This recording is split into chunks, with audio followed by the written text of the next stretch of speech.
పల్నాడు జిల్లా చిలకలూరిపేట మల్లెల రాజేష్ కార్యాలయం వద్ద ఉద్రిక్తత చోటు చేసుకుంది.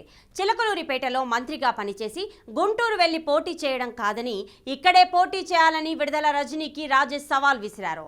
కావటి మనోహర్ను గుంటూరులో, మంత్రి రజనీ చిలకలూరిపేటలో పోటీ చేయాలని సూచించారు.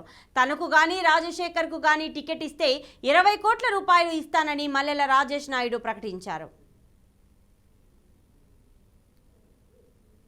ఎటువంటి పరిస్థితుల్లో ఏదో ఊరికే కాదన్నా, ఖచ్చితంగా నా మనస్ఫూర్తిగా నేను చెప్తున్నాను. నాకు కాని పక్షంలో మర్రి రాజశేఖర్ గారికి ఇస్తే 20 కోట్లు నేను చందా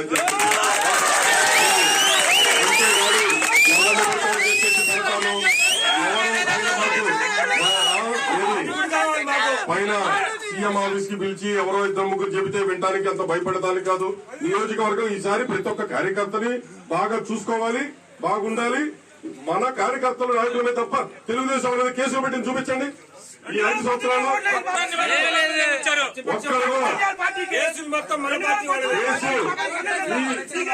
ఓపెన్ గా చెప్తున్నా. మరి మా వైస్ చైర్మన్ కొలిసారి శ్రీనివాసరావు గారు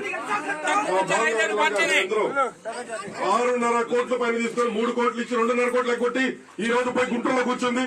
కాదని ఆయన ద్వారా అడగండి. నాకు 6.5 కోట్లు ఇవ్వాలి. నేను ఇందాక సజ్జల దగ్గర అడిగితే అమ్మాయి ఇచ్చింది నువ్వు వదిలేయన్ని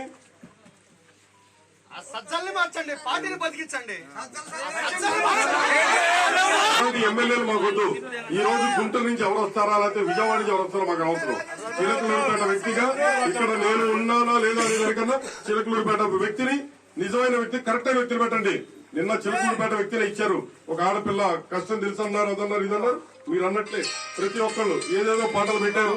అందుకే ఎవరన్నా పాటలు తయారు చేయించమంటే ఎందుకురా బాబు పాటలు తయారు చేస్తే మనకు అచ్చుపట్లేదన్న.